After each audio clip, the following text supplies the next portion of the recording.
Makito ng mga combo na talagang kaya kang i-displace o kaya kang i-stun ng paunti-unti ay talagang malaking bagay in terms of the pick-off potential na meron ng Burmese Ghouls. Pero in terms of overall team fight and overall scaling, I have to say na talagang mukhang mas maganda ang power spikes dito ng Team Flash. Yes, Team Flash na hindi pa natin nakita yung hero ni Adamir. And so far, ang pinaka nagiging gana talaga for Adamir ay yung heroes na sobrang bilis makarespo, which is kanina, for instance, yung Khalid. Sobrang naging maganda sa kanya.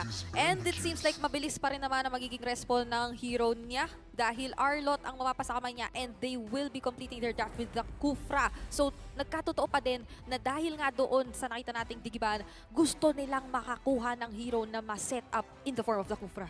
Gusto ko yung lineup ng Team Falcons because they overloaded the crowd control pero they made sure na meron pa rin silang sustain with Jace Valentina. This ensures na meron din silang Netherrealm. Oo. Yung Netherrealm nga, no, ilang beses na natin nabanggit na napag-uusapan na bukod sa napaka-game changing niya, isa din to sa mga high cooldown ultimates. So kailangan maayos talaga na yung paggamit ng mga mid laners natin dito. So it's a battle between Jay and pati na rin ni Lina dito sa ating mid lane. No? Inaabangan talaga natin kung paano gagamitin ang mga ultimates na yon. And right now, in this game number 3, in this third game, best of 1 na ulit to. Kung sino ang manalo in this game number 3 ang magiging panalo sa serye. And of course, every win counts. No? Kahit dalawa yan o kung sweep yan o dalawa lang ay okay pa rin. Oh, honestly ako at this point hindi ako sure kung kanino nga ba papabor tong game na to kasi pareho talagang naging dikit ng sobra yung mga naunang laro netong dalawang teams kanina. Yung isa mala comeback, yung isa naging malasiso pero hindi siya totally kasi napakawalan yung I mean the lead na na-establish na nila nung simula pa lang. Hindi naman bumaba ng less than 7k yung lead ng Team Flash doon. Talaga namang dinisplay lang nila yung disiplina nila. They wanted to make sure na makakakuha sila ng game number 2. Oh. Dolcy, medyo delikado ang ganyang tinapakan dito. Nag-flicker pa si Idol at pinagsasapak ni Carbon. That's the first blood going to the hands of the Burmese Ghouls. At mukhang maganda ang simula ng Burma. Oo, parang kumpara sa nakita nating sitwasyon nung Martis kanina. Nakakagalaw ngayon yung Martis na to kahit na nandoon si Lolsi. Kasi nga naman mag-isa lang siya and na-anticipate ng Burmese Ghouls talaga na magkakaroon ng ganun. And this might just be a replay nung gustong gawin ng Burmese Ghouls nung game number 1 kasi we're seeing the same emblems for Stitch. So they really want to focus muna na naman sa farming, sa hindi masyadong pagiging behind dito sa composition na pinili nila. And right now, of course, makikita natin sa gold lane ay talagang ang malas mo naman, Idol. Piso, literal piso yung natira mula sa kanyang mga abilities. Kaya naman kay Vanix pa rin napunta ang coin crab na yon. Medyo kailangan agad kalimutan yung mga ganun. Mga bad memories na dapat mawala yan. Dito na pumapasok yung sinasabi natin na kailangan automatically na i-erase yung mga ganun. At puunuin lang natin na magagandang alaala ang ating mga isipan. Dahil ngayon, malapit na nating makita ang possible na kauna-unahang turtle sa pagitan ng dalawang teams. At mag-attempt doon ng talon si Lolsi pero hindi naman ipagpapatuloy muna. Talagang gusto nilang puruhan dito si Adamir. They want a better hold dito sa Burmese, sa turtle na ito, first turtle. They really want to get a good control. Especially since they have this Martis na they're really waiting for the snowball. Pero teka lang, ganda ng pasok doon ni Hades. Makakaisa on to Blinks and this ensures na pwedeng makuha ng Team Flash yung turtle. Pero sabi nila, wag muna mag-turtle. 2 kills muna sa atin. And si Jay ngayon, mukhang mapapagamit ng kanyang ultimate na decimate. Mukhang papasok din dito si Nico pero mukhang tatakas pala siya dahil ang turtle ay mapupunta sa kamay ng Team Flash. Purple ang magiging gusto ng Burmese Ghouls at makukuha naman nila ang kanilang purple. Oh, kakaiba yung aggression ngayon ng Burmese Ghouls as compared to the games earlier. Parang nakuha na nila yung tamang aggression, papasok ng turtle, tas transition sa buff ng kalaban na typically you would see kapag alam na talaga nung team na lamang sila at hindi sila or hindi makakahanap ng butas ang Burmese Ghouls dito para makasagot, which we saw nung nag-invade at tinuloy-tuloy na nga nila dito yung panggugulo kay Nico. Again, pag nagpatuloy-tuloy na naman, ito, katakot-takot na nga yung advantage ni Vanix dito sa bot. Makita mo pa, lumalamang yung roam at jungle nila. Hades. Pinasok ni Hades. Oh, nag-connect din naman yung Violent Requiem pero it's not gonna be enough. Blink makakatakas din naman. They wanted to go for Stitch pero medyo mabilis din mag-isip si Stitch. Sabi niya, baka doon pumunta si Hades eh. And so far, talagang mababa ang ating kill score dito. 3 minutes in, 3 kill pa lamang ating nakikita pero babaguhin nata ni Hades yun. Lina, makakatakas pa rin pero mabuburn ang flicker niya in the process. It is a 1.68 gold plate sa baba naman tayo, Stitch! Maraya ka, pero nakatakas din naman with the blazing duet. Si Nico ata makaka-decimate dito kay Lolsi at magtutumba na nga din ang roamer ng Team Flash. Kinapos ng unting-unti lang talaga yung damage doon para kuhain yung kill onto Stitch. So, nakasurvive siya doon at mukhang maganda pa nga ang naging kilalabasan nito para sa side ng Burmese Ghouls. Pero I also want to highlight how typically parang ito yung isa sa mga nagiging struggles ng Faramis na hindi din naman naka-purify. It's the presence talaga ng isang Guinevere. Parang siya yung hinahanap ulit-ulit pero ngayon siya yung nahanap. Masyado ata malalim doon si Hades dahil nag-connect na nga yung Way of the Dragon at dinala pa nga sa torre. Finally, nakasecure ng kill ng Burmese Ghouls doon at si Jay napakatapang. Lolsi. Gumamit din naman ng kanyang Netherrealm. Blink ngayon naghanap din ng counterplay pero mukhang hindi na niya itutuloy pa. 3-2 ang updated kill score at Team Flash pa rin ang nakakalamang with that one turtle advantage. At mukhang itutuloy pa nga nila ang pag-push dito sa bandang baba at makakaisang torre pa. Turtle ngayon, sunod na objective pero Vanix, napakagandang purify naman doon, idol! Naamoy niya eh. Mabilis yung kanyang kamay pero si Lolsi dito mababurn yung flicker niya. Hindi naman habulin ng Burmese Ghouls pero this sets up Burmese Ghouls for a good turtle take. Yeah, wala na ring decimate dito si Nico for some time at aware na doon ng Team Flash. So there's no reason for them to hesitate anymore sa literal na pag all out o kumbaga pag-control na rin dito sa nakikita nating turtle pit. And again, ang laki lang ng na-establish na farm dito ni Vanix. Wala siyang ibang gustong gawin kung hindi iangat ng iangat at kumuha ng minions. Sumasapat na rin pag-zone dito ni Anamir at ni Jay na so far 2-0. Kaya ang taas o ang sakit na rin ng pokes na nagmumula sa Valentina. Naiwan na eh. Naiwan na si Vanix. Sila pa nga ata makakuha ng turtle. And so far, Burmese Ghouls, they're struggling to look for a trade. They want to go for Adamir, pero nandyan yung reinforcements coming in from Team Flash. Di nila itutuloy.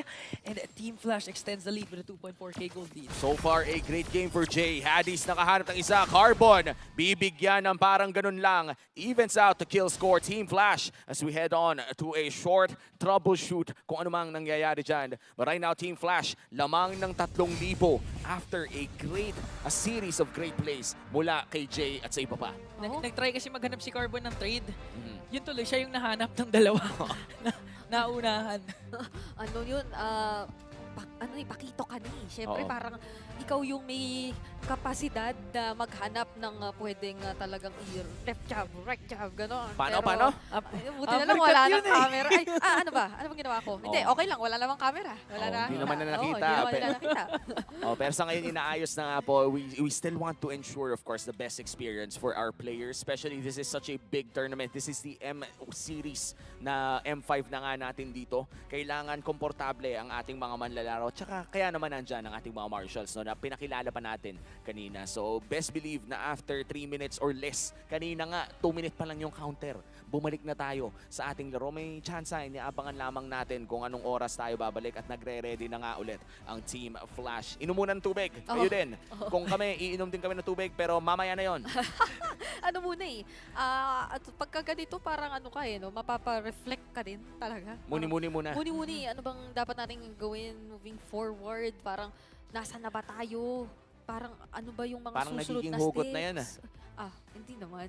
Ano lang, in-game lang. In-game lang. Oo, in-game lang. O, Outside. shout out sa mga may kaduo dyan at pati na rin sa mga trio. Ang paborito kong klase ng trio ay yung isa, partner, tas bestie yung isa. Ay! May mga nakikita akong ganun ngayon eh. Tapos pag mga ganun klase yung laruan, expect mo, trio mid yan. Yung isa, Angela. Yung isa, Ling Main. Tapos yung isa, either XP laner or gold lane. Kahit hindi masyadong lumalabas si Ling ngayon, Ling main talaga. Kailangan eh. Kailangan. Alam mo naman, pag Oo. Ling Main pogi, Ganun ba yun? may nakilala ka na ba na Ling Main na hindi pogi? Meron ako sa isip ko, pero di Si- ko nababanggit. Ay, Uy. oy, ikaw, Brigida, may kilala ka bang Ling Main na hindi pogi? Hindi ko na kasi maalala kung sino yung mga Ling main ngayon eh. Ganun ba? Okay, ako kasi, ang nasa isip ko, sabihin na natin, gumagawa tayo ng Team Pogi ng kanina. Ay, nandun na naman pala tayo. Diba? Oo. Si Ling. si Kyrie. Okay. Kamukha na nga si Siling ngayon eh. Ay. O, ayan na! Bang! Kailangan talaga parte ng tradisyon. Shout out sa ating Marshall na talagang may intense na camera zoom in Oo. para sa ating pagbalik dito sa laro. Welcome back in game number 3. Lamang pa rin ang Team Flash. At lamang na lamang lang naman si Vanix with 4-7 in his hands. No? Kanina, resulta pa yan. Oh, actually, resulta yan ng kanina pa niya pag-focus talaga sa kanyang laning at sa kanyang alalay na natatanggap mula rin dito kay Lolsi. Hindi man nagiging matagumpay yung ilan nilang attempts to actually take out yung katapat niya, which is si Stitch. That's already enough time na kumuha ng energy shields at eventually talaga makakuha ng lamang dito sa lane. Siya nga ang una nakakuha ng Torre.